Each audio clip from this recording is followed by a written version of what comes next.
নমস্কাৰ সকলোকে স্বাগতম জনাইছো কেএসকে এডুকেয়াৰ চেনেলটোলৈ মোৰ নাম হৈছে কমলেশ্বৰ বড়ো আজিৰ এই সেশনটোত আমি গণিতৰ আৰ্হি প্ৰশ্ন কিছুমান ডিসকাস কৰিম মডেল কুৱেশ্যন কিছুমান আমি ডিসকাস কৰিম কোনবিলাক চেপ্টাৰৰ পৰা কুৱেশ্যন ইনক্লুড কৰা হৈছে এই ভিডিঅটোত এই ক্লাছত পাৰ্চেন্টেজৰ পৰা দুটা প্ৰশ্ন ৰেশিও এণ্ড প্ৰপৰচন অনুপাত আৰু সমানুপাতৰ পৰা দুটা প্ৰশ্ন ভলিউম এণ্ড সাৰফেস এৰিয়া আয়তন আৰু পৃষ্ঠকালিৰ পৰা দুটা প্ৰশ্ন সিম্পল ইন্টাৰেষ্টৰ পৰা দুটা প্ৰশ্ন প্ৰবেবিলিটিৰ পৰা এটা প্ৰশ্ন সম্ভাৱিতাৰ পৰা এটা প্ৰশ্ন ভগ্নাংশ অৰ্থাৎ ফ্ৰেকশনৰ পৰা দুটা প্ৰশ্ন প্ৰফিট এণ্ড লছ লাভ আৰু লোকসানৰ পৰা দুটা প্ৰশ্ন নাম্বাৰ সিস্টেমৰ পৰা দুটা প্ৰশ্ন অন্তৰ্ভুক্ত কৰা হৈছে ইনক্লুড কৰি দিয়া হৈছে ওভাৰঅল 15টা প্ৰশ্ন আছে এই 15টা প্ৰশ্নৰ ভিতৰত আপুনি কেইটা পাৰিছে কমেন্ট বক্সত জনাবলৈ একেবাৰে নাপাহৰিব প্ৰেক্টিস সেট 11 বুলি আপুনি পিডিএফ টো পাই যাব টেলিগ্ৰাম চেনেলত পাই যাব যদি জয়েন হোৱা নাই এতিয়ালৈকে জয়েন হৈ লৈ লব টেলিগ্ৰাম চেনেলত জয়েন হৈ লৈ লব কেএসকে এডুকেয়াৰ হয় টেলিগ্ৰাম চেনেলৰ নাম ওকে আৰু এই ক্লাসটো প্ৰেক্টিস সেট যি প্লেলিষ্ট আছে তাতে অন্তৰ্ভুক্ত কৰা হৈছে তাতে আপুনি পাই যাব প্ৰথম প্ৰশ্নটো লোৱাৰ আগতে এটা ইনফৰমেশন দি যাও যদি আপুনি গণিত বিষয়টো চেপ্টাৰ ওয়াইজ একেবাৰে বেসিকৰ পৰা শিকিব বিচাৰিছে তেতিয়া হলে এই কোৰ্সটো আপুনি ল'ব পাৰে আমি কেএসকে এডুকেয়াৰ এন্ড্ৰইড এপ্লিকেশনত ক্লাস কৰো আমাৰ এপ্লিকেশনটো গুগল প্লে ষ্টৰত अवेलेबल আছে আপুনি গুগল প্লে ষ্টৰত গৈ কেনে কেএসকে এডুকেয়াৰ বুলি সাৰ্চ কৰিব সাৰ্চ কৰি কেনে এনেকুৱা দেখা পাব লগটো এনেকুৱা হয় আপুনি ইনষ্টল কৰি লৈ ল'ব আমি লাইভ ক্লাস কৰো মানডে টু ফ্ৰাইডে সোমবাৰৰ পৰা শুক্ৰবাৰলৈ 7:30 বজাত লাইভ ক্লাস হয় লাইভ ক্লাসৰ ৰেকৰ্ডেড ক্লাস বিলাক থাকি যায় আপুনি পিছতো চাব পাৰে ক্লাস শেষ হোৱাৰ লগে লগে পিডিএফ বিলাক পাই যায় ক্লাসৰ পিডিএফ বিলাক পাই যায় আৰু সেকশনাল ওয়াৰ্কশিট দিয়া হয় মানে চেপ্টাৰ ওয়াইজ ওয়াৰ্কশিট প্ৰদান কৰা হয় আপুনি যদি ডেমো ক্লাস চাব বিচাৰিছে তেতিয়া হলে ডেসক্ৰিপশন বক্স চেক কৰিব তাতে ডেমো ক্লাসৰ লিংক দিয়া হৈছে আপুনি চাই লৈ কেনে এইটো সিদ্ধান্ত ল'ব পাৰিব যে আপুনি এই কোৰ্সটো আপোনাৰ বাবে হয় নে নহয় ডেমো ক্লাসটো চাই ল'ব তাৰ পিছত আপুনি যদি এনৰোল হ'ব বিচাৰিছে এনৰোল হ'ব পাৰিব যদি কিবা অসুবিধা পায় কিবা যদি অধিক আৰু জানিব বিচাৰে তেতিয়া হলে আপুনি এইটো নম্বৰত WhatsApp কৰিব পাৰে বা ফোন কৰিব পাৰে এতিয়া আমি প্ৰথম প্ৰশ্নটো লম প্ৰথম প্ৰশ্নত কি কৈছে চাও A certain amount of money was divided among A, B and C in the ratio 2:5:7. If C gets rupees 35 more than A,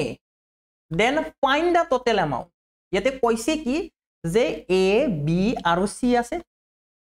তিনিজন ব্যক্তি A, B আৰু C এই তিনিজন ব্যক্তিক এটা টকা এটা ধনৰাশি আমি কি কৰিব লাগে ভাগাই দিব লাগে কেনেকুৱা ভাগাই দিব লাগে এটা অনুপাতত ভাগাই দিব লাগে কি অনুপাতত ভাগাই দিব লাগে 2:5:7 এই অনুপাতত ভাগাই দিব লাগে যাতে কি হয় সি এ এতকৈ 35 টাকা বেছি পায় আৰু আমাক উলিয়াবা দিছে যে কিমান টকা ভাগাই দিয়া হৈছিল ভাগাই দিয়া টকাৰ পৰিমাণখিনি আমি উলিয়াবা লাগে ওকে কৈছে ABC কাৰণে মই ABC লিখিম এনেকৈ কি অনুপাতত ভগাই দিছে 2:5:7 অনুপাতত ভগাই দিছে সেইকাৰণে মই লিখিম twice x 5x আৰু 7x লিখিম যেহেতু c এ এতকৈ 35 টাকা বেছি পাইছে সো আমি চাম a পাইছে twice x টাকা c এ পাইছে 7x টাকা গতিকে ইয়াৰ পাৰ্থক্য কি হ'ব পাৰ্থক্যৰ পৰা আমি এইটো গম পাম যে c এ কিমান টাকা বেছি পাইছে ওকে কিমান হ'ব পাৰ্থক্য 5x হ'ব কিমান হ'ব 7x আৰু 2x ৰ ডিফাৰেন্সটো 5x হ'ব প্ৰশ্নত কৈছে যে 35 টাকা বেছি পাইছে ওকে সেই 35 টাকাটো 5x ৰ ইকুৱেল হৈ যাব তো ইয়াৰ পৰা আমি x ৰ ভ্যালু পাম কিমান পাম 5 ৰে 35 কাটি দিয়া 7 অৰ্থাৎ x ৰ ভ্যালু 7 x ৰ ভ্যালু 7 হয় x ধৰি লৈ কেনে কৰি দিছো কাৰণ আমি সকলোৱে জানো যে x ৰ মৰম নহলে নচলে ওকে x নধৰিলে বহুতে বুজি নাপায় সেইকাৰণে x ৰ মৰমটো ধৰি ৰাখিছো ওকে আমাক উলিয়াবা দিছে যে ধনৰাশিৰ পৰিমাণ টোটাল এমাউন্ট খিনি উলিয়াবা দিছে ওকে A যেহেতু 2x টাকা পাইছে, B যেহেতু 5x টাকা পাইছে, C যেহেতু 7x টাকা পাইছে, টোটেল কিমান হ'ব? টোটেল কিমান হ'ব? 2x 5x 7x 7x 7x 14x total হৈছে 14x ওকে তো একচুয়াল এমাউন্ট কি হ'ব 14 into 7 14 into 7 মানে হৈছে 98 rupees option C to correct হৈ যাব option C is the correct answer okay আশা কৰিছো পাৰিছে আপোনালোকে আৰু বুজি পাইছে option C is the correct answer next আমি আগবাঢ়িম কোৱেশ্চন নম্বৰ 2 কোৱেশ্চন নম্বৰ 2 কি কৈছে চাও if rupees 3200 has to be divided among A, B and C such that 7th part of A is equal to 5th part of B and 4th part of C. Find the share of A. এৰে কৈছে কি যে 3200 টকা আছে 3200 টাকাক আমি A, B আৰু C ৰ মাজত এনেকে ভাগাই দিবা লাগে যাতে A ৰ 1 সপ্তমাংশ A এৰ 1 সপ্তমাংশ বিৰ 1 পঞ্চমাংশ আৰু সিৰ 1 চতুৰ্থাংশৰ সমান হয় আমাক খুদিছে এ কিমান টাকা পাইছে এতিয়া এ কিমান টাকা পাইছে এই বস্তুটো খুদিছে এটা ভালদৰে চাব এৰ 1 সপ্তমাংশ তাৰ মানে কি এ ৰ মানিটো পূৰণ হয় 1 সপ্তমাংশ মানে হৈছে 1/7 7 ভাগৰ 1 এতিয়া a * 1/7 তাৰ মানে আমি কি লিখিব পাৰো a/7 বুলি আমি ডাইৰেক্টলি লিখিব পাৰিম প্ৰশ্নত ভালদৰে চাব এৰ 1 সপ্তমাংশ তাৰ মানে এ ৰ মানেটো পূৰণে হয় 1 সপ্তমাংশ মানে হৈছে 1/7 সো আমি পূৰণ কৰিলে কি পাম a * 1 a পাম সো a/7 বুলি আমি ডাইৰেক্টলি লিখিব পাৰিম একেদৰে b ৰ 1 পঞ্চমাংশ b ৰ 1 পঞ্চমাংশ তাৰ মানে কি b ৰ মানে পূৰণ 1 পঞ্চমাংশ মানে 1/5 তো পূৰণ কৰিলে কি পাম b/5 পাম ওকে আৰু ঠিক সেই একেদৰে c ৰ 1 চতুৰ্থাংশ মানে হৈছে 1/4 সো ৰ পূৰণ কৰিলে কি পাম c/4 পাই যাম কি পাই যাম c/4 আমি পাই যাম ওকে এইটো কি বুলি কৈছে সমান বুলি কৈছে প্ৰশ্নত এইগিটা সমান হয় ওকে এইগিটা সমান হয় কাৰণে মই ইয়াতে সমান চিহ্নটো দি দিম তো সমান চিহ্ন যেতিয়া দি দিম তেতিয়া আমি কি পাম a b আৰু c ৰ ৰেশিও যদি লিখো তেতিয়া হলে কি পাম a এৰ ভাগত কিমান পৰিব a এৰ তলত যিমান আছে a এৰ তলত খাৰ আছে গটিকে a এৰ সিধাকে আমি খাৰ লিখিম অনুপাতৰ ঠাইত অনুপাত লিখিম b এর তলত 5 আছে গটিকে 5 লিখিম c এর তলত 4 আছে গটিকে এনেকে 4 লিখিম আমি ওকে অৰ্থাৎ আমি 3200 টাকাখিনি 7:5:4 এই অনুপাতত ভগাই দিবা লাগে ওকে সো সেই কাৰণে আমি কি লিখিম x লগাই দিম x কাৰণ আমি x ৰ মৰম নহলি থাকিবা নৰো x ৰ মৰম লাগিবই x ৰ মৰম x থাকিলেহে বুজি পায় ওকে সো যেহেতু আমি 3200 টাকাখিনি ভাগাবা লাগে ওকে সো কি হৈ যাব ইয়াতে 7 * 12 12 * 4 16 16x is equal to কি হ'ব 16x কেনেকে পালো 7x 5x 4x এইখিনি আমি যোগ কৰি দিলে কি হ'ব টোটেল টাকা কিমান 3200 টাকা তো ইয়াৰ পৰা x ৰ ভ্যালু কি পাম 16 * 2 = 32 অৰ্থাৎ 200 টাকা হ'ব x ৰ মান কি 200 টাকা x ৰ ইমানেই ভ্যালু 200 টাকা মাত্ৰ x ৰ ভ্যালু কি 200 টাকা মাত্ৰ তো উলিয়াবা লাগে যে a কিমান টাকা পাইছে a কিমান টাকা পাইছিল 7x অৰ্থাৎ কি হ'ব 7 * x 7 * x মানে কিমান 200 টাকা হলি 7 * 2 = 1400 টাকা a কিমান পাইছে 1400 টাকা পাইছে অপচন এ টো কারেক্ট হৈ যাব option A is the correct answer এনেকুৱা প্ৰশ্ন কিন্তু পৰীক্ষাত আহি আছে মনত ৰাখিব ratio and proportion very very important topic হয় ভেৰি ভেৰি ইম্পৰ্টেন্ট চেপ্টাৰ হয় এইটো গতিকে পাৰিব লাগিব ওকে আশা কৰো পাৰিছে পৰৱৰ্তী প্ৰশ্নটোলৈ আমি আগবাঢ়িম এই প্ৰশ্নৰ উত্তৰটো হৈছে অপচন এ নেক্সট কুৱেশ্চন নম্বৰ 3 ওকে কি বুলি কৈছে বিকাশ lent ₹10,000 for 6 months to Arun and ₹15,000 for 3 months to Anita at this same rate of simple interest, find the ratio of simple interest that he received from Arun and Anita. কি বুলি কৈছে বিকাশ নামৰ এজন বহুত ধনী মানুহ আছে বহুত ধনী মানুহ যি নেকি বেলেগক টাকা ধাৰত দিয়ে হা সেই বিকাশে 10,000 টাকা 6 মাহৰ কাৰণে অৰুণক ধাৰ দিছে 15,000 টাকা 3 মাহৰ কাৰণে অনিতাক ধাৰত দিছে তেতিয়া হলে অৰুণৰ পৰা কিমানখিনি সুদ পাবো অনিতাৰ পৰা কিমানখিনি সুদ পাবো তাৰে আমি ৰেশিও উলিয়াবা লাগে তাৰে আমি অনুপাত উলিয়াবা লাগে ওকে তাকো সিম্পল ইন্টাৰেস্টত ধাৰ দিছে ওকে 10,000 টাকা কাক দিছি অৰুণক দিছি অৰুণ ওকে 10,000 টাকা দিছি টাইমটো কিমান এইটো প্ৰিন্সিপাল হ'ব দে এইটো মূলধন টাইম কিমান টাইমৰ কাৰণে দিছে 6 মাহৰ কাৰণে দিছে 6 মান্থছৰ কাৰণে দিছে ওকে আৰু ইফালে অনিতাক কিমান দিছে অনিতাক দিছে 15,000 টাকা এই 15,000 টাকাটো অনিতাৰ কাৰণে প্ৰিন্সিপাল হ'ব আৰু টাইমটো কিমান দিছে টাইম দিছে 3 মান্থ আৰু আমাক কৈছে যে একে সৰল সুতৰ হাৰত তাৰমানে ৰেট অফ ইন্টাৰেষ্টটো আমি r বুলিয়ে ধৰিম ঠিক আছে r বুলিয়ে ধৰিম কি বুলি ধৰিম r বুলিয়ে ধৰিম অৰুণৰ পৰা সিম্পল ইন্টাৰেস্ট হিচাপে কিমান টাকা পাবো এতিয়া বিকাশে অৰুণৰ পৰা কিমান টাকা পাবো যেহেতু সিম্পল ইন্টারেস্ট হয় PRT/100 হ'ব কি হ'ব PRT/100 হ'ব ওকে তো ইয়াতে আমি কি লিখিম P মানে হৈছে 10,000 P মানে কি 10,000 ৰেট অফ ইন্টারেস্ট গম নাপাও টাইম কি 6 মান্থস তলত আমি 100 লিখিম ওকে তলত আমি 100 লিখিম ইমানখিনি টাকা অৰুণৰ পৰা পাবো কাই পাবো বিকাশে পাবো ওকে তো নেক্সট আমি অনিতাৰ ক্ষেত্ৰতো সেই সেম ফৰ্মুলাকে ইউজ কৰিম কাৰণ সিম্পল ইন্টাৰেস্টে হয় সিম্পল ইন্টাৰেস্টৰ ফৰ্মুলা কি আৰু তো বেলেগ নাই PRT/100 হয় হয়নে নহয় সো ইয়াতো আমি PRT/100 ইউজ কৰিম ওকে তেতিয়া ইয়াতে কি পাম আমি প্ৰিন্সিপালটো অনিতাৰ কাৰণে 15,000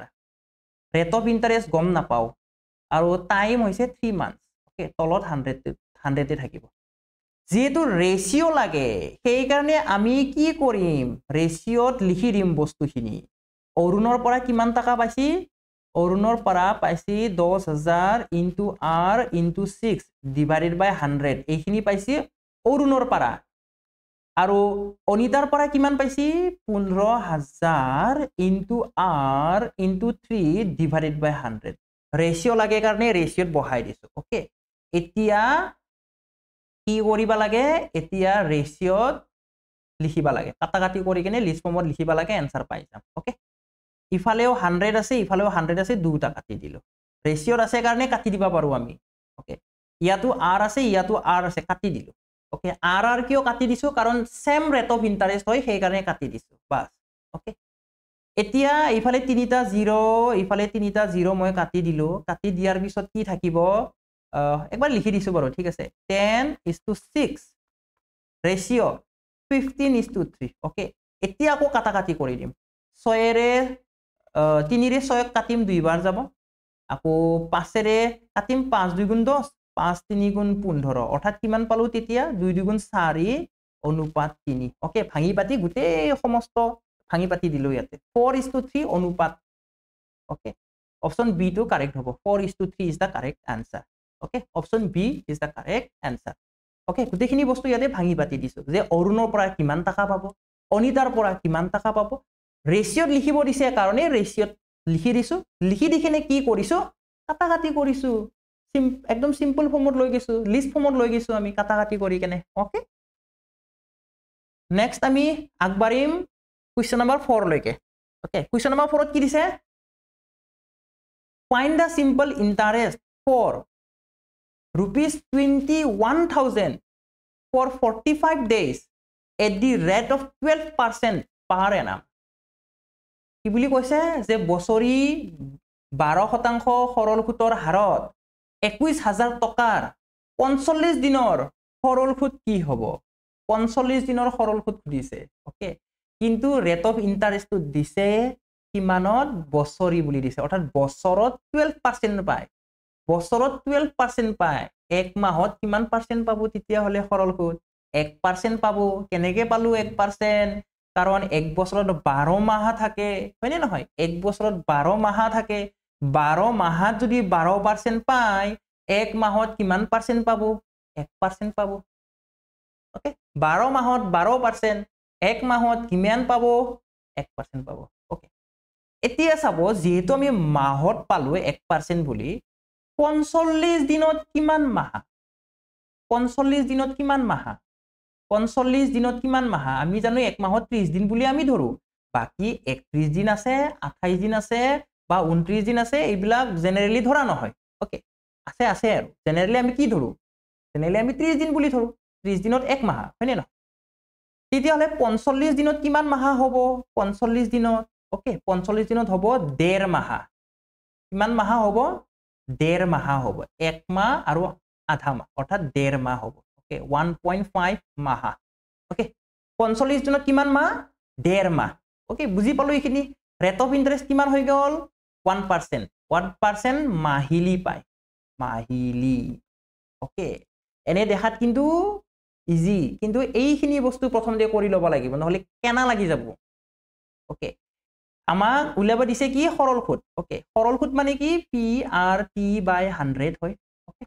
p মানে কি p মানে হৈছে 21000 টাকা r মানে কি ৰেট অফ ইন্টাৰেষ্ট হৈছে 1% 1 হ'ব 12 টো নহয় কাৰণ 12 টো বছৰতহে পায় আমি মাহত কনভাৰ্ট কৰি লৈছো বস্তুখিনি ওকে আৰু সময় হৈছে 1.5 মাহ অৰ্থাৎ 1.5 হ'ব আৰু তলত আহিব 100 ওকে কাটাকাটি কৰো এতিয়া 0 0 0 0 কাটি দিলো ওকে তাৰপিছত 1.5 ৰ লগত 21 পূৰণ কৰি দিয়ক ওকে মানে 210 পূৰণ কৰি দিও তেতিয়া এনসাৰ যি পাম সেইটোৱে হ'ব ওকে 15 1 গুণ 15 1 থাকিলে 15 2 গুণ 30 1 ৰ লগত হ'ব 31 শূন্য আছিলে এটা লগাই দিলো এইফালে তাৰপিছত চাব ভালদৰে এটা অংকৰ আগত দশমিক আছিল ইয়াতে এটা অংকৰ আগত দশমিক বহুৱাই দিলো দশমিকৰ পিছত শূন্য থাকিলে লিখা নহয় গতিকে এনসাৰ হৈ যাব 315 টাকা 315 টাকা অপচন বি টো কাৰেক্ট হৈ যাব 315 টাকা option B is the correct answer বুজি পাইছে নিশ্চয় হয়নে কত কেনেকে কি কৰিছো এনেকুৱা ধৰণৰ পৰীক্ষাত আহাৰ বহুত চান্স থাকে এবাৰ কিন্তু DHS ত এনেকুৱা কিবা এটা দিনৰ সৰল সুদ উলিয়াব দিছিল গতিকে ভালদৰে চাব লাগিব অকল বছৰি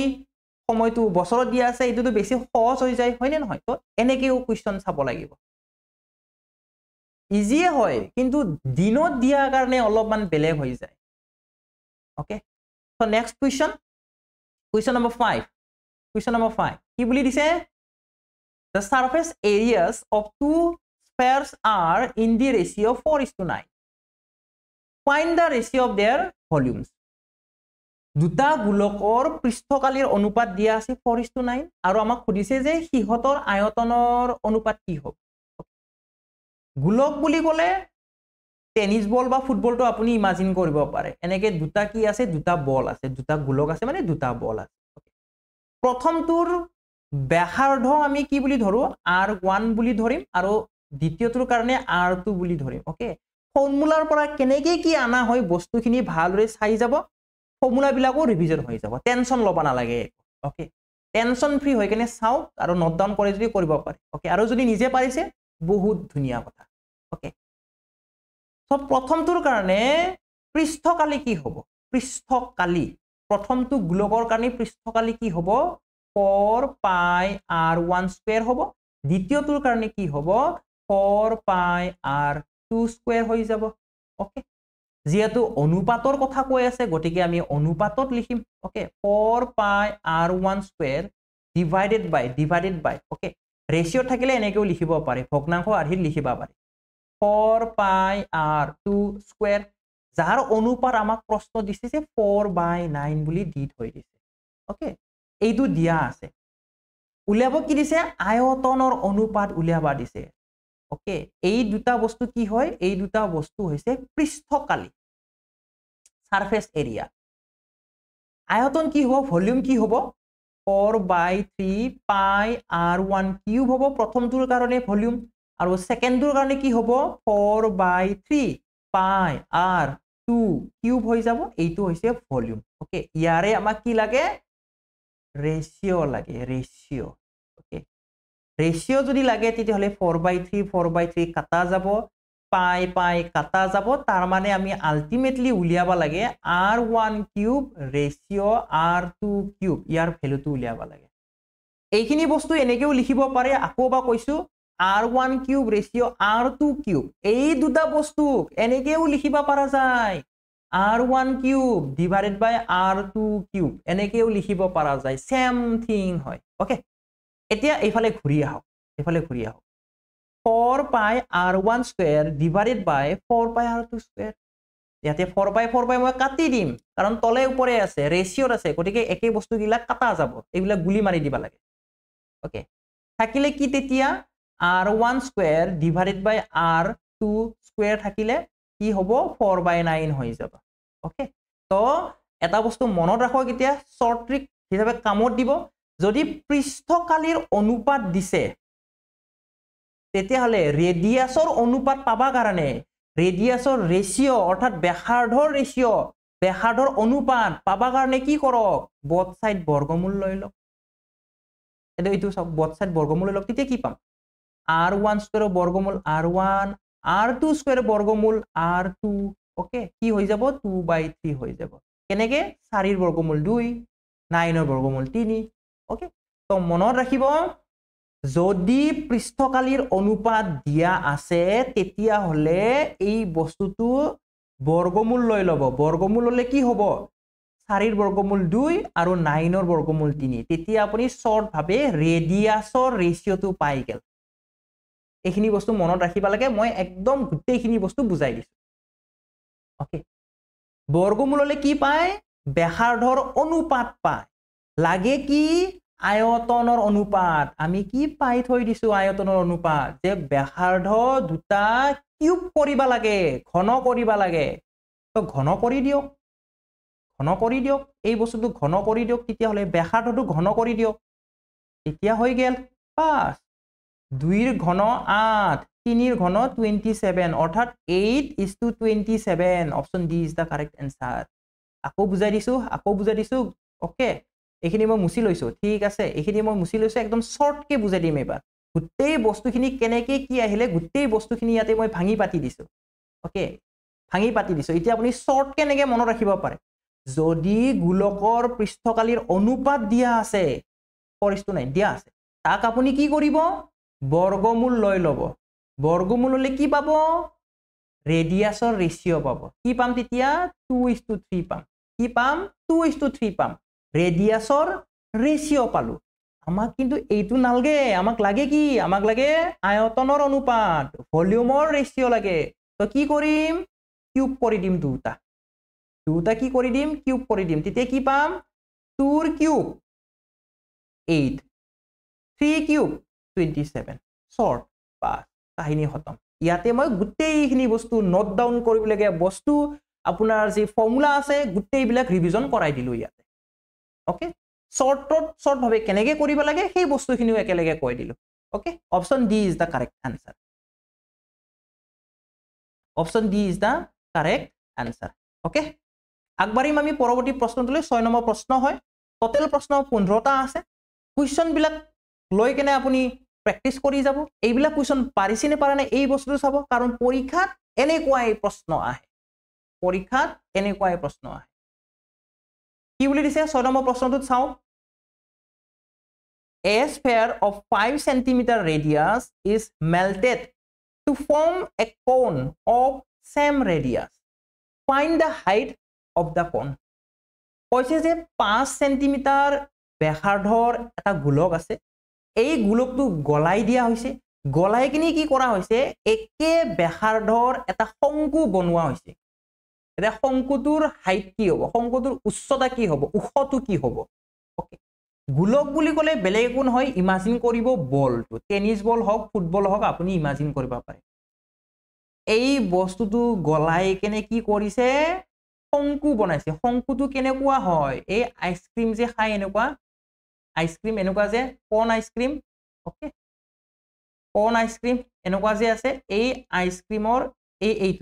এইটো হৈছে শংকু এইটো হৈছে কোণ ওকে ৰেডিয়াস বুলি ক'লে কোনটো ৰেডিয়াস সেন্টাৰৰ পৰা ইয়ালৈকে এইটো হৈছে ৰেডিয়াস তো ইয়াতে কি ৰেডিয়াস হ'ব ইয়াতে এইটো ৰেডিয়াস হ'ব ওকে ৰেডিয়াসটো r দুটাতে ৰেডিয়াস r কাৰণ সেম বুলি কৈছে আমাক একে ব্যাসাৰ্ধ বুলি কৈ দিছে ওকে মানে দুটাৰে 5 সেন্টিমিটাৰ হ'ব দুটাৰে কি হ'ব 5 সেন্টিমিটাৰ হ'ব ইয়াৰো 5 সেন্টিমিটাৰ ইয়াৰো 5 সেন্টিমিটাৰ হৈ যাব ওকে এতিয়া বস্তুটো জানিবা লাগিল কি জানিবা লাগিল ইয়াতে যে যেটো গোটা বস্তু আমি গলাইছো গলাই কেনে বেলেগ এটা বস্তু বনাইছো তেতিয়া আমাৰ ভলিউম সেম থাকে কি সেম থাকে ভলিউম আমাৰ আয়তনটো একে থাকে আয়তন তাৰ মানে কি এই গোলকৰ যি আয়তন আছিল কি আয়তন আছিল 4/3 পাই r কিউব আছিল এই আয়তনখিনি সেম থাকিব ওকে আৰু শংকুৰ আয়তন কি 1/3 পাই r স্কয়াৰ h হয় ওকে এই দুটা বস্তু সেম হ'ব তো 4/3 পাই r cube is equal to 1/3 পাই r স্কয়াৰ h এটা কাটিব পাৰাখিনি কাটি দিয়া 3 কাটি দিয়া পাই কাটি দিয়া ওকে তো r স্কয়াৰ আৰু ইয়াতে কিউবটো মই কাটি দিম তেতিয়া r এটা থাকি যাব মানে কেনেকুৱা কি হ'ব মই দেখুৱাই দিছো বাৰু অলপমান সাইডত দেখুৱাই দিছো ঠিক আছে r কিউব এই r কিউব আৰু এই r স্কয়াৰটো যদি লেফট সাইডত লৈ আহো তলত বহিব ওকে তেতিয়া কি হ'ব তেতিয়া ইয়াতে আমি পাৱাৰ এণ্ড ইন্ডাইসেছৰ যেটো কনসেপ্ট এই বস্তুটো এপ্লাই কৰি দিবা পাৰিম কেনেকে একে আছে বেসটো গটিকে পাৱাৰত মাইনাস হ'ব অৰ্থাৎ 3 - 2 হ'ব তেতিয়া কি হ'ব r টু দি পাৱাৰ 1 মানে r থাকি যাব ওকে বুজি পাইছে তেতিয়া কি থাকিব r থাকি যাব সো কি হ'ব 4 এইটো r স্কয়াৰ এইটো r স্কয়াৰেৰে r কিউব কাটিছো বুলি এনেকে ভাবি লোৱা তেতিয়া r থাকি যাব ওকে সো কি থাকিল আমাৰ 4 * r is equal to h 4 * r is equal to h উলিয়াবা কি দিছিল প্ৰশ্ন উচ্চতা h ৰ মানে উলিয়াবা লাগে h ৰ মান কি r ৰ যি মান হয় ব্যাসাৰ্ধৰ যি মান হয় তাৰ লগত 4 পূৰণ কৰি দিবা লাগে ওকে সো r * 5 তেতিয়া আমি h পাম r * 4 * 5 কি 20 b is the correct answer b is the correct answer okay আশা কৰো ধৰিব পাৰিছে যদি ধৰিব পৰা নাই এইখিনি আমি কি কৰিছো যেটো ফৰ্মুলা হয় ভলিউমৰ দুটাৰে এই ফৰ্মুলা দুটা আমি লিখি লৈছো আৰু আয়তন যেটো একে থাকে বস্তু গলালে এটা বস্তু পৰা আন এটা বস্তু যেতিয়া বনোৱা যায় তেতিয়া আয়তন একে থাকে সেই কাৰণে আমি ইকুৱেল সাইনটো দিছো ওকে তো ইয়াতে both side যিগিলা বস্তু একে আছে সেইগিলা বস্তু কাটি দিয়া যিগিলা বস্তু একে আছে সেইগিলা বস্তু কাটি দিব লাগে যেনেকৈ এই তলত 3 আছে এই তলত 3 লগত কাটা যাব পাই কাটা যাব r স্কয়াৰে এই r কিউবক কাটিব কাটিলে r এটা থাকি যাব ওকে বুজি পোৱা নাই ঠিক আছে এইটো চাওক r কিউব মানে কি r কিউব মানে হৈছে r * r তিনিটা r ওকে 4/3 পাই r কিউব হয় না নহয় r কিউব যদি হয় আমি কি লিখিবা পাৰিম আমি লিখিবা পাৰিম r * r লিখিবা পাৰিম এইফালে r স্কয়াৰ আছে না নাই যদি r স্কয়াৰ আছে তাৰ মানে আমি r দুটা লিখিব পাৰিম r স্কয়াৰ হৈ যায় হয়নে এতিয়া কাটি দিয়া এইটো r খেসেক এইটো r খেসেক কাটি দিলো এইটো খেসেক কাটি দিলো তেতিয়া কি থাকিলে 4 r থাকিলে ইয়া 4r লিখিছো ওকে ইজি হৈ গেল এতিয়া কাটাকাটি কেনকে কৰলো okay answer is 20 cm option b is the correct answer okay easy busy হয় টেনশন লব না লাগে ইগলা ওকে এটো এনসাৰত এটো লিখাত ভুল হৈ গৈছে মানে এনসাৰ দিয়াতে এটো option B to correct answer হয় option B is the correct answer okay 20 centimetre next very very important প্রশ্ন এটো জবার পরীক্ষাটো আইছে এনেকা প্রশ্ন ওকে কি বুলি দিছে 3.24 বার বাৰটো কাৰ ওপৰত আছে 2 আৰু 4 ৰ ওপৰত আছে এই বস্তুখিনি কাৰ সমতুল্য হ'ব বা কাৰ সমান হ'ব আমাক সুধিছে প্ৰথম কথা চাই যাব দশমিকৰ পিছত কেইটা অংকৰ ওপৰত বাৰ আছে যেইটা অংকৰ ওপৰত বাৰ আছে সেইটা 9 আহিব এটা আৰু দুটা 2 আৰু 4 2 আৰু 4 দুটা অংকৰ ওপৰত বাৰ আছে তাৰ মানে তলত দুটা 9 আহি যাব ওকে তলত কি আহি যাব দুটা 9 আহি যাব ওকে সো তলত দুটা 9 থাকা এটাই অপশন আছে অপশন বি টো আছে বি টো কারেক্ট आंसर হৈ যাব B is the correct answer আচ্ছা ঠিক আছে গুটিখিনি ভাঙি পাতি দেখুৱাই দিছো চিন্তা কৰিব নালাগে হলো ওকে চাও তলত বাৰু 999 দিলো ওপৰত কি কৰি হয় না ওপৰত যি নাম্বাৰ আছিল সেইটো লিখি লব 3.24 দশমিকটো নিলিখো আমি 324 লিখিম ওকে মাইনাস এটা দিম কোনটো মাইনাস কৰিম যিটো নাম্বাৰৰ ওপৰত বাৰ নাই মানে যিটো ডিজিটৰ ওপৰত বাৰ নাই তাক আমি মাইনাস কৰি দিম 3 ৰ ওপৰত বাৰ নাই 3 টো আমি মাইনাস কৰি দিম ওকে তেতিয়া কি পাম 324 ৰ পৰা 3 মাইনাস কৰি দিয়া 321 পাম তলত কি থাকিব 99 থাকিব okay option B is the correct answer next question number 8 percentage or hoy 4/5 percentage is equal to 4/5 শতাংশ তলৰ কোনটোৰ সমান হয় ওকে তলৰ কোনটোৰ সমান হয় এই বস্তুটো আমি উলিয়াব লাগে চাও 4/5 আছে 4/5 লিখিছো পাৰ্সেন্টেজৰ ঠাইত আমি কি লিখিব পাৰো 1/100 লিখিব পাৰো পাৰ্সেন্টেজৰ ঠাইত আমি কি লিখিব পাৰো 1/100 লিখিব পাৰো ওকে মনত ৰাখিব এটো বস্তু ওকে সো এইখিনি এতিয়া কাটাকাটি কৰিলে বাস आंसर পাই গেলো 4 গুণ 4 25 4 গুণ 100 অৰ্থাৎ কি থাকিলে 1 পূৰণ 1 1 25 5 গুণ 125 একদম পানি পানি হয় option B is the correct answer okay grade 4 বিলাকৰ কাৰণে ভেৰি ইম্পৰ্টেন্ট কোৱেশ্চন হয় 1/125 option B is the correct answer. Okay, next question number 9. Question number 9. কি বুলি দিছে? If 60% of A's income is equal to 75% of B's income. B's income is how much percentage of A's income? মানে কৈছে কি ইয়াতে যে Aৰ যি income হয় এৰ ইনকামৰ 60% বিৰ ইনকামৰ 75%ৰ সমান বুলি কৈছে আমাৰ এতিয়া খুচি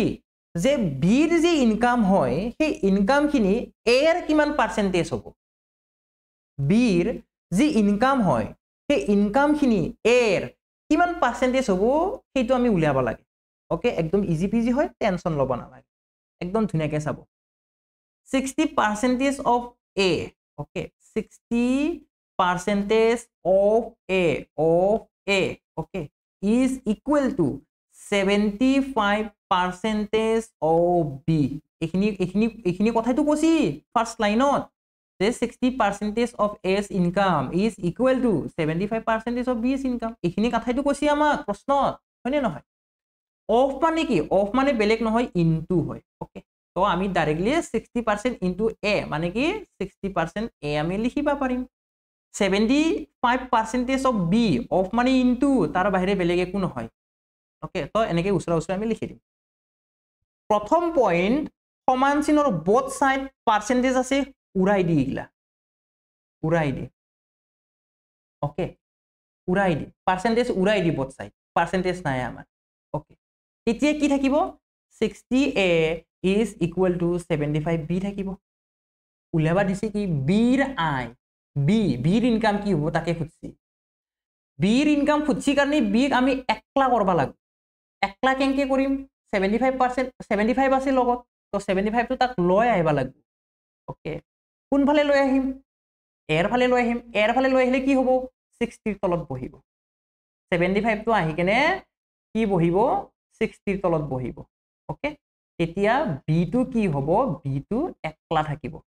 বি রাই উলাবা লাগে বিৰ ইনকাম উলাবা লাগে তাৰ মানে বি আমি একলাকে ৰাখবা লাগিব ওকে বঢ়িয়া তো এতিয়া চাব 60/75 টো এটা ফ্ৰেকশন হয় যদি ফ্ৰেকশন হয় ফ্ৰেকশনৰ পৰা আমি কেনকে পাৰ্সেন্টেজত পাবা পাৰো কেনকে পাও 100 মাল্টিপ্লাই কৰি দিলি পাও হয় না নহয় হয় কাটাকাটি কৰি দিয়ক এনসাৰ পাই গেলো আমি ওকে 25 ৰে কাটো 25 3 গুণ 75 25 4 গুণ 100 আকৌ 3 ৰে কাটো 20 3 গুণ 60 তেতিয়া কি থাকিলে 20 পূৰণ 4 20 4 গুণ 80 80% অফ এ হৈ যাব কাৰ ইনকাম বিৰ ইনকাম যদি এৰ ইনকাম খুধে যে এৰ ইনকাম খিনি বিৰ কিমান পাৰ্সেন্টেজ হ'ব তেতিয়া কি কৰব তেতিয়া এটো একলা ৰাখি কেনে এৰ লগত থাকা মানটো বিৰ ফালে লৈ গিলি হল বিৰ ফালে লৈ যে কি করব পার্সেন্টেজ নিলে হল তেতিয়া okay so our answer is 80% বুঝিছে option C is the correct answer বিৰ আই খুদিছে কাৰণে বি তো আমি একলা একলা কৰি ৰাখছো ইয়াতে আৰু বিৰ লগত যি মান আছিল সেইখিনি আমি কি কৰছো সেইখিনি আমি এৰ ফালে লৈ আহিছো okay option C is the correct answer একদম ইজি পিজি হয় টেনশন লব নালাগে আৰু পৰীক্ষাত এনেকা প্ৰশ্নই আহে পৰীক্ষাত এনেকা প্ৰশ্নই আহে জহবৰ প্ৰশ্ন পেপাৰ চাবচোন এনেকা আইছি না আহা নাই ওকে এতিয়া নেক্সট একদম ভেৰি ইম্পৰ্টেন্ট এটা প্ৰশ্ন হয় ওকে ফ্ৰেকশনৰ হয় আৰু আমি জানো যে ফ্ৰেকশনৰ কম্পেয়াৰৰ পৰা আহে প্ৰশ্ন ওকে আটাইতকৈ সৰু কি আটাইতকৈ ডাঙৰ কি হেংকা প্ৰশ্ন পৰীক্ষাত আহে ওকে তো ইয়াতে এটা কনসেপ্ট আমি শিকবা পাম কি কনসেপ্ট যে নেগেটিভৰ ক্ষেত্ৰত কি হয় পজিটিভৰ ক্ষেত্ৰত বাৰু সবেই শিকছি যে পজিটিভত কেনকে কৰিবা লাগে হয়নে নহয় এতিয়া নেগেটিভৰ আহিছে কি কৰিম ওকে আমি ফাৰ্স্ট কি কৰি লম ফাৰ্স্ট এটো বস্তু জানবা লাগবো যে পজিটিভৰ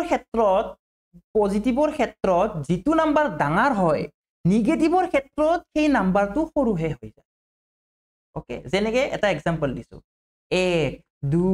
3 4 5 এই গিটাৰ ভিতৰত সবচে ডাঙৰ কোনটো হয় এই গিটাৰ ভিতৰত সবচে ডাঙৰ আপুনি কব যে 5টো ডাঙৰ হৈ যায় ওকে যদি 5টো ডাঙৰ হয় এতিয়া মই গুটি গিটাৰ আগত মাইনাসটো দি দিম নেগেটিভ কৰি দিম -1 -2 -3 -4 -5 এতিয়া কিন্তু -5টো সবচে সৰু হৈ গেল ওকে যেতিয়া মাইনাস নাছিল 5টো ডাঙৰ আছিল ওকে যেতিয়া মাইনাসটো লগাই দিলু তেতিয়া এইটো আকৌ সৰু হে হৈ গেল বুজি পাইছেনে সো আমি কি কৰিম আমি ইয়াতে প্ৰথমতে মাইনাসটো নোহোৱাকে ডাঙৰটো বাছি লম মাইনাসটো নোহোৱাকে ডাঙৰটো বাছি লম ওকে আৰু সেইটোৱে आंसर হৈ যাব আমাৰ সেইটো মাইনাস দিয়াৰ লগে লগে সৰু হৈ যাব বুজি পাইছেনে কথাটো এইটো এক্সাম্পল চাব যে 1 2 3 4 5 এইগিটাৰ ভিতৰত ডাঙৰ কোনটো 5টো ডাঙৰ যেতিয়াই মই মাইনাস গিলা দি দিলু তেতিয়া কি হৈ গেল ও -5টো সৰু হৈ গেল বুজিছেনে সো নেগেটিভৰ ক্ষেত্ৰত উল্টাটো আহে সো সেই কাৰণে আমি কি কৰিম আমাক যেটো সৰুটো বাছি উলাবা দিছে তাৰ মানে আমি কি কৰিম উল্টাটো চাম মাইনাস নোহোৱাকে ডাঙৰটো বাছিম আৰু সেইটোৱে आंसर হ'ব ওকে মাইনাস নোহোৱাকে ডাঙৰটো বাছিম 1/3 2/5 4/7 আৰু 1/5 ওকে এইগিটাৰ ভিতৰত ডাঙৰ কোনটো হয় এবাৰ মাইনাসটো লিখা নাই দেই ওকে কেনেকে কৰে কম্পেয়াৰ এনেকে কৰে ক্ৰস মাল্টিপ্লাই কৰি 5 1 গুণ 5 3 2 গুণ 6 5 আৰু 6 কোনটো ডাঙৰ হল 6টো ডাঙৰ আৰু ওপৰত আছে 2/5 ৰ ওপৰত লিখছো মই তাৰ মানে 2/5 টো ডাঙৰ ওকে সো সৰুটো মই কি কৰি দিম সৰুটো মই এনেকে কাটি দিলো বাৰু ঠিক আছে এতিয়া এই দুটা কম্পেয়াৰ কৰিম 7 2 গুণ 14 5 4 গুণ 20 ডাঙৰ কোনটো 20 টো ডাঙৰ ওকে 14 টো সৰু তাৰ মানে 2/5 টো সৰু সো 2/5 টো মই কাটি দিলো নেক্সট কম্পেয়াৰ কৰিম এই দুটাৰ মাজত 5 4 গুণ 20 7 1 গুণ 7 কোনটো ডাঙৰ 20 টো ডাঙৰ তাৰ মানে কি তাৰ মানে 4/7 টো ডাঙৰ ওকে তাৰ মানে কি তাৰ মানে হৈছে 4/7 টো ডাঙৰ এইটো হৈছে ডাঙৰ ওকে এইটো ডাঙৰ হয় কিন্তু আমাৰটো মাইনাস দিয়া আছে তাৰ মানে কি মাইনাস দিয়াৰ লগে লগে ই সৰু হৈ গেল তাৰ মানে -4/7 টো সবচে সৰু হয় ওকে -4/7 টো সবচে সৰু হয় D is the correct answer okay তো এইবিলাক বস্তু চাব নেগেটিভৰ ক্ষেত্ৰত কি হয় পজিটিভৰ ক্ষেত্ৰত কি হয় ভালদৰে চাই থৈ দিব জবাৰ কিন্তু এনেকুৱা প্ৰশ্ন পজিটিভৰ ক্ষেত্ৰত খুদিছে অকল জবাৰ বুলি নহয় আগতেও ডিএইচএছ ত খুদিছে ওকে তো ইয়াতে কোনবিলাক চাব যে ভগ্নাংশৰ ক্ষেত্ৰত সৰু কোনটো কেনেকে উলিয়ায় ডাঙৰ কেনকে উলিয়ায় ডাঙৰৰ পৰা সৰু কেনকে খজায় সৰুৰ পৰা ডাঙৰ কেনকে খজায় এইগিলা বস্তু ভালদৰে চাব ওকে নেক্সট আমি আগবাঢ়িম 11 নম্বৰ প্ৰশ্ন কি দিছে when 24 is added to a number it becomes thrice of the number find the number কৈছে কি কিবা এটা সংখ্যা আছে সেই সংখ্যাটোৰ লগত 24 যেতিয়া যোগ কৰা হয় তেতিয়া সংখ্যাটো 3 গুণৰ সমান হয় বুলি কৈছে মানে 3 গুণটো পায় আৰু ওকে এতিয়া সংখ্যাটো কি আমি নাজনো উলাবা লাগে তো আমি x ধৰিম x ৰ মৰমটো লৈ আহিম আমি ইয়াতে x ধৰিম সংখ্যাটো ওকে এই সংখ্যাটোৰ লগত যেতিয়া 24 যোগ কৰা হয় তেতিয়া সংখ্যাটোৰ 3 গুণৰ সমান হয় সংখ্যাটো হৈছে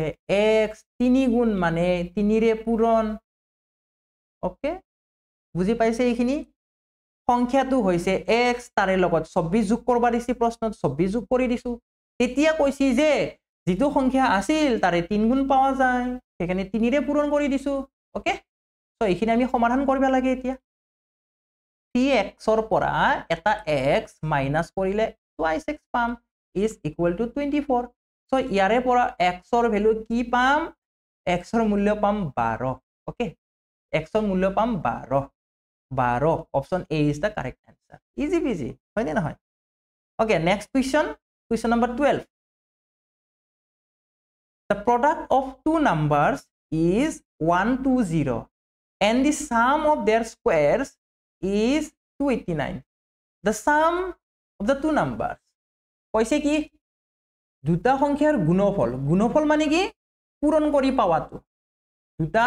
সংখ্যা পূৰণ কৰিলি 120 পায় আৰু হিহতৰ বৰ্গৰ যোগফল মানে সংখ্যা দুটা সেপাৰেট কে বৰ্গ কৰি যোগ কৰিলে 289 পায় বুলি কৈছে আমাক প্ৰশ্ন এতিয়া সংখ্যা দুটাৰ যোগফল কি হ'ব খুজিছে সংখ্যা দুটা জানো নেকি নাজনো গতিকে এটা সংখ্যা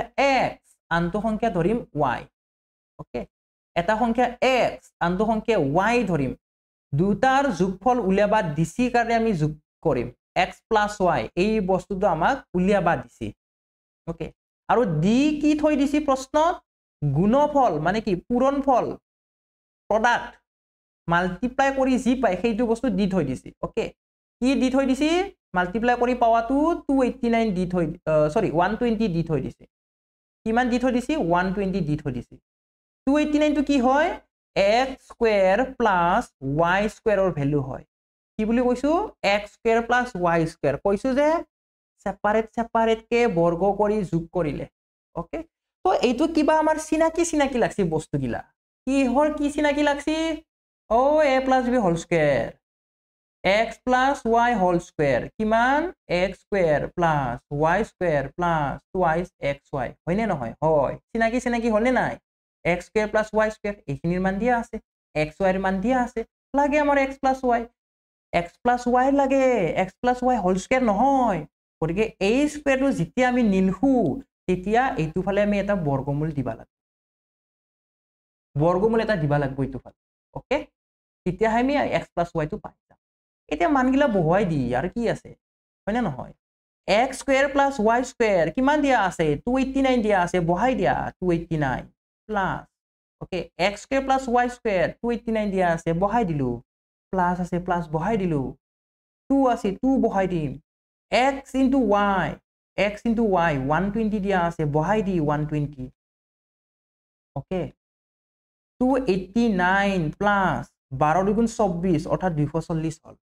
ওকে 12 দুগুণ 24 অর্থাৎ এইখিনি পূরণ করলে 240 পাই গেল এতিয়া এইখিনি যোগ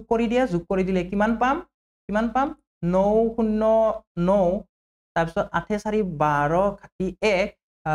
2 2 4 1 5 529 পাই গেল 529 পাই গেল 529 ৰ বৰ্গমূল হৈছে 23 23 অপশন ডি টো কারেক্ট হৈ যাব 23 is the correct answer okay বুজি পাইছে ইজি বিজি হয় না নহয় গতিকে a plus b whole square a plus b whole into a minus b a plus b whole cube a minus b whole cube এইগিলা বস্তু টাটা মাৰি থৈ দিয়া ওকে মুখস্থ কৰি থৈ দিয়া এইগিলা বস্তু নেক্সট কোৱেশ্চন নম্বৰ 13 লৈকে আমি আগবাঢ়িম probability হয় একদম ইজি পিজি হয় ভালদৰে মন কৰিব ওকে একদম ইজি পিজি হয় একেলগে বেসিক টো কৈ যাম A box contains 6 white, 2 black, and 3 red balls. If a ball is drawn randomly, what is the probability that it will be a white ball? কৈছে কি যে এটা বাকচ আছে, বাকচত 6টা বগা মাৰ্বল আছে, 2টা কলা মাৰ্বল আছে আৰু 3টা ৰঙা মাৰ্বল আছে। ওকে, এটা তাৰে পৰা যাদৃশিকভাৱে মানে কি যেনকে তেনকে আৰু যেনকে তেনকে এটা উলাই আহিছো আমি নাচাওকে। এই উলাই আনা বলটো যে বগা হ'ব তাৰ সম্ভাৱিতা কিমান, তাৰ চান্স কিমান আছে, আমি যে চান্স কওঁ তাৰে probability কিমান আছে। ওকে, probability কেনেকৈ উলিয়াই চাও। probability উলিয়াবৰ কাৰণে প্ৰথমতে আমাক লাগিব টোটেলটো লাগিব, টোটেল কিমান আছে।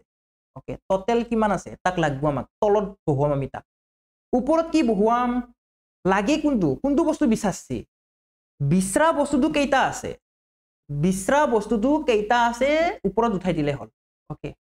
ওকে, ওপৰত উঠাই দিলে বাস কাহিনী খতম, probability পাই গেলো আমি। ওকে, আকৌবা কৈছো তলত টোটেল আৰু ওপৰত কি যিটো বস্তু বিচাৰছি সেই বিচৰা বস্তুটো কেইটা আছে, লিখি দিছো কেইটা আছে, বিচৰা বস্তুটো কেইটা আছে তাক বহাই দিলে বাস কাহিনী খতম। ওকে, সো মাৰ্বল কেইটা আছে,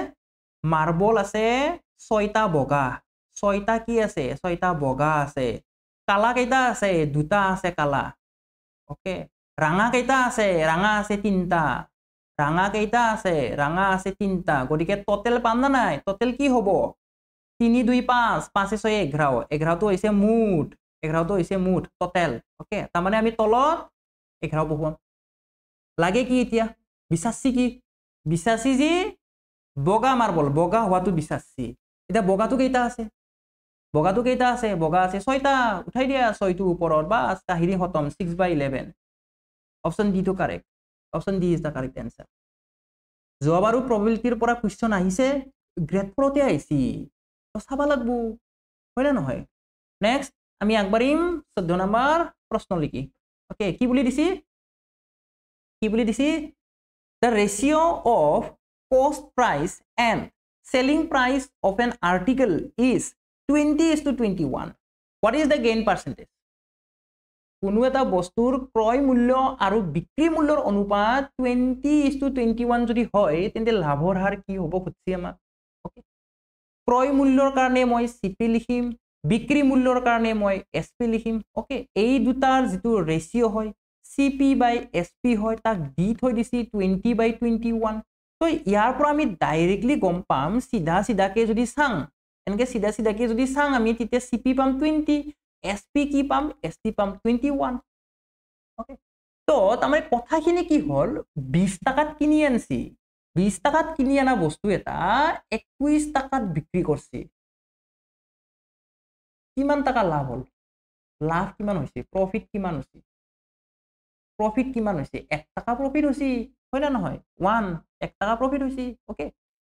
কিন্তু এই বস্তুটো বিচাৰা নাই, আমাক বিচাৰছি যে পাৰ্চেন্টেজ বিচাৰছি, লাভৰ হাৰ, গেইন পাৰ্চেন্টেজটো উলিয়াব লাগে। ওকে, তো প্ৰফিট পাৰ্চেন্টেজ কেনেকৈ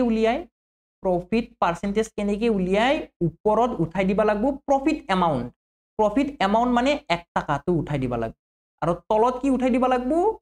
কষ্ট প্ৰাইচ, অৰ্থাৎ 20 টাকাটো তলত দিব লাগিব, অৰ্থাৎ 1/20 হয়। 1/20টো এটা ফ্ৰেকশ্যন হে, এটা ভগ্নাংশ হে, আমাক লাগে কিহত, পাৰ্চেন্টেজত। কেনেকৈ নাই, ভগ্নাংশৰ লগত 100 মাল্টিপ্লাই কৰিলে পাৰ্চেন্টেজত গুচি যায়। ওকে,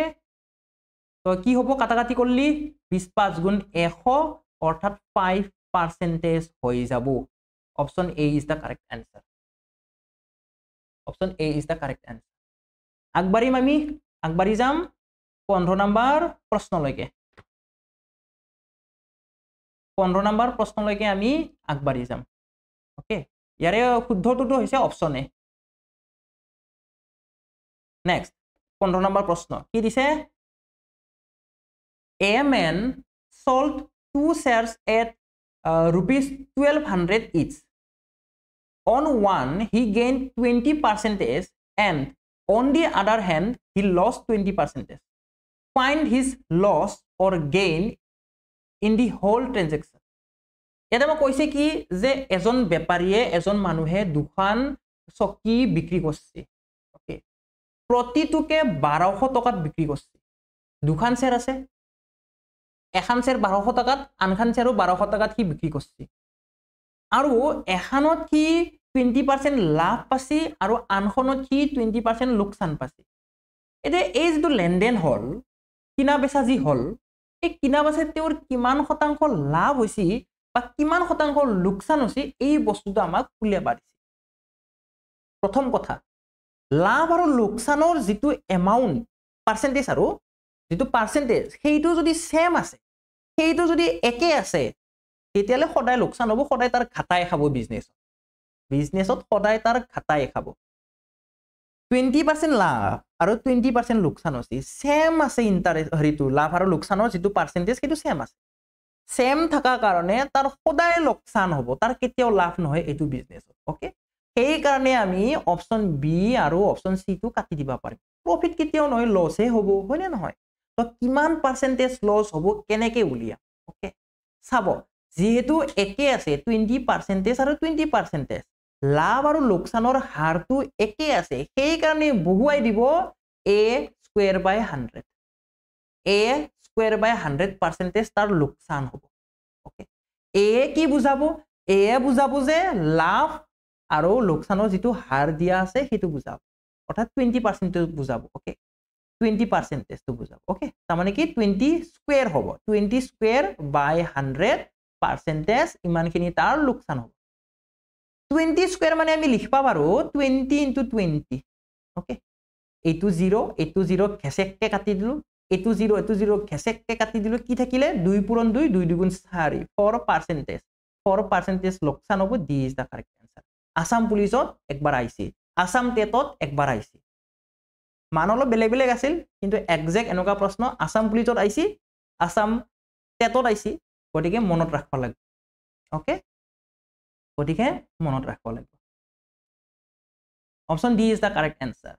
গটিকে ভিডিওটো শেষ হোৱাৰ আগত আকৌ এবাৰ কও এটা ইনফৰমেশনটো দি যাও যে আমি পেইড কোৰ্স আমি আলোচনা কৰি আছো কেএসকে এডুকেয়াৰ এন্ড্ৰয়েড এপ্লিকেশনত ক্লাস হৈ আছে যদি আপুনি লব বিচাৰিছে মানে কি যদি আপুনি শিকিব বিচাৰিছে চেপ্টাৰ ওয়াইজ বেসিক কোৰ পৰা যদি শিকিব বিচাৰিছে তেতিয়া লব পাৰে ওকে ডেমো ক্লাছৰ লিংক ডেসক্ৰিপশন বক্সত দিয়া হৈছে আপুনি একবাৰ চেক কৰি চাব পাৰে আৰু যদি অধিক জানিবলৈ মন আছে তেতিয়া হলে আপুনি WhatsApp কৰিব পাৰে বা কল কৰিব পাৰে তো ইমানখিনি আছিল আজিৰ সেশনটোত আশা কৰো আপোনালোকে কিবা নহয় কিবা এটা শিকিবলৈ পালে যদি ভাল লাগিলে তেতিয়া হলে লাইক কৰিব কমেন্ট কৰি জনাব কেনেকুৱা পালে আৰু চেনেলটো সাবস্ক্ৰাইব কৰিবলৈ একেবাৰে নাপাহৰিব আৰু এই ক্লাছৰ পিডিএফৰ কাৰণে কেএসকে এডুকেয়াৰ টেলিগ্ৰাম চেনেলত জয়েন হৈ লৈ লব পিডিএফটো আপলোড কৰি দিয়া হ'ব তো ইমানখিনি আছিল আজিৰ ক্লাছটো শেষলৈ চোৱাৰ বাবে ধন্যবাদ